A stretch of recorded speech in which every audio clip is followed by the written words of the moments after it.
tingnan nyo to. Oh, ito naman sa survey sa Senate. Pakita natin. Ayan. Oh.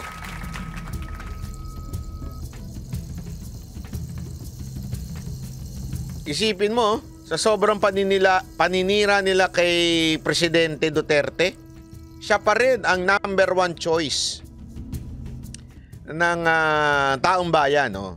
'Di ba? 58%. Oh. Tama ba? Dali, hindi ko mabasa eh. Medyo malabo na mata ko. 58%. Oh. Sabi nila dito, bakit si Erwin Tulfo number 2? Okay?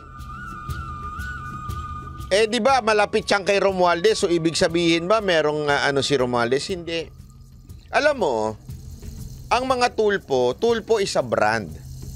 Remember, Tulfo is a brand for how many years?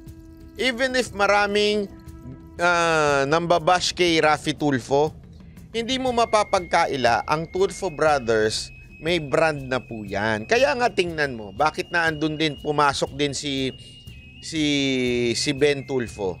You know why? It is because they are brand. Tulfo is a brand. Whether you like it or not, Tulfo is a brand. Maraming naman tao na hindi naman nila alam, nakadikit ni Erwin si Romualdez. Alam niyo ho ba kung anong papel ni Erwin Tulfo kay Romualdez? Ang papel po ni Erwin Tulfo kay Romualdez, kaya siya lagi nakadikit, siya ho ang parang deputy speaker for communication. In other words po, para siyang PCO o secretary ni Presidente. So si Erwin, tagapagsalita siya ng communication ni Speaker Romualdez. Kaya lagi siyang nakadikit. Okay? Pero ang taong bayan, hindi naman alam yan. Tayong mga may alam sa politika, tayong mga nakikialam at nakikigulo sa politika, tayo hong nakikisubaybay sa politika, alam natin yon. Pero ilan lang po ba tayo? Ibig sabihin, ilang percentage po ba ang hindi naman nung alam mo yun, hindi ho masyadong nakikialam sa politika, hindi ho masyadong alam niyo, sausaw sa politika, mapakarami pa ho niyan. At yun, pag sinabi mong Erwin Tulfo, Ben Tulfo, Raffy Tulfo, sa kanila iisa yan. Tulfo yan. Mga Tulfo yan, matatapang yan, tumutulong yan. Yan lang. Yan lang ang nasa isip nila. Hindi nila naisip na iba si Raffy, na iba si Erwin, na iba si Ben. Ang naisip nila, Tulfo. Tulfo okay yan. Yan ang, alam nyo, this is a fact. Kaya nga sila pumapasok lagi sa Senate eh. Diba? Bakit sila, matagal, alam nyo si Erwin, bago pa si Raffy Tulfo mapasok sa Senate, balikan nyo. Alam namin yan eh. Kasi dati, basta, may alam po kasi kami. Kasi kakilala ni Mocha yan si Erwin Tulfo eh. At saka kahit si Ben, kakilala ni Mocha. May alam mo kami dyan na matagal na talagang laging nasa survey si Erwin Tulfo. Dati nga nagta-top 1 pa yan eh. Even before Raffy Tulfo naging senador. So ano ang punto doon? It's because of the Tulfo brand. Not because of Romualdez. Kaya siya nag-number 2. Kasi yun yung sinasabi nung iba eh. Kaya nag-number 2 yan, di ba? Lakas kasi niya kay Romualdez. Hindi. Ilagay mo nga sa survey si Romualdez, hindi yan papasok eh. So kung talagang malakas yan dyan, dapat sana nandyan yan. Di ba? Oo, yan ang totoo. Sabi nito isa, madami din kasi silang natulungan na mahirap na mga tao. Alam nyo, yan kasi yung ayaw. Ako, hindi ako Tulfo ha. Baka sabihin nyo na naman, Tulfo ako. Hindi. Nakikigulo lang ako kay Lamelo Yap. At saka, hindi po ako Tulfo dahil ang talagang target ko lang doon, si Libayan. Kasi mali-mali talaga sinasabi ni Libayan eh. Sablay na yun ang pinakasablay na abogado na panood ko talaga. Alam nyo, eto kasi yan, ang mga Tulfo, kung hindi nyo nalalaman, dumaan kayo sa TV5. May pila yan. Araw-araw may humihingi ng tulong dyan at natutulungan nila. Kay Ben Tulfo, alam nyo ba sa opisina niya araw-araw may pila din? Nung panahon ni Erwin Tulfo, hindi ko na ngayon alam kasi dati may opisina rin si Erwin Tulfo. Araw-araw may nakapila dyan, tinutulungan nila.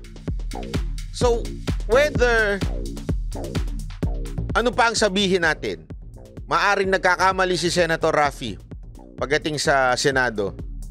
Kahit ba kadikit ni Erwin Tulfo si Romualdez, hindi mo maalis na ang dami nilang natulungan even before they entered into politics. Marami na silang nataniman, ika nga. Inaani na lang nila to ngayon. Ulitin ko, not because of Romualdez. That's my point here. Okay? I am not saying they are fitted to be the next senators. Hindi yun ang sinasabi ko dito. Ang sinasabi ko lang, ulitin ko, ang sinasabi ko lang, hindi dahil kay Romualdez kaya lumakas si Erwin. That's katarantaduhan. Ayan, AXIS Party List 20K guaranteed letter binibigay. Ayan na nga eh. Yan ho kasi yung hindi ho yan alam ng ibang tao. Nagrabe ho silang tumulong. Sobrang, yung tulong, kasi alam mo, remember, magaling ho yan. Hindi naman magiging senador yan si Raffy Tulfo kung bobo yan eh.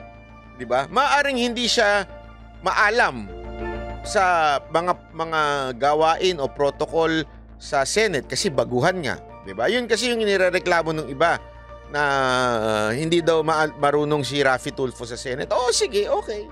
Go. Oh, give it. But it doesn't mean bobo 'yan. Hindi makakarating yan sa Senado ng bobo. Hindi yan magtatap ng bobo.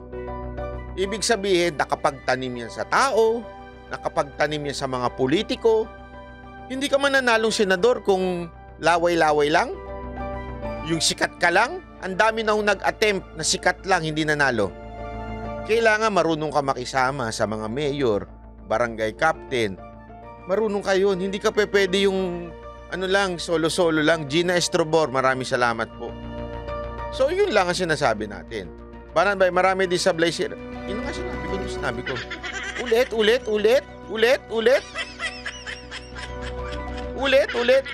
Kasi sabi ko lang kanina, sabi nito, Banat Bay, marami din sablay si Raffy Tulfo, bakit parang hindi ko naririnig? Baka hindi ka nakabukas ang tenga mo.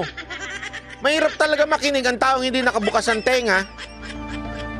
Yung nagbibingi-bingihan, try mo. Kakasabi ko na nga lang kanina, dami sablay, di ba? Kasasabi mo hindi ko binabanatan yung sablay niya? Kakasabi lang.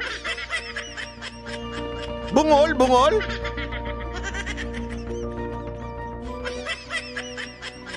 Kakabanggit ko lang, di ba? Oh, kalma. Baby, kalma. Huwag mo naman akong bigyan ng dahilan para tabihan ka. Kalma. Ang punto ko lang dito, hindi ko nga sinabing they are, they deserve to be senators. Hindi yun nga yung sinabi ko. Ang sinabi ko, hindi kaya nandiyan si Erwin, it is because of Romualdez. That's my only point! Anak ng ulit-ulit.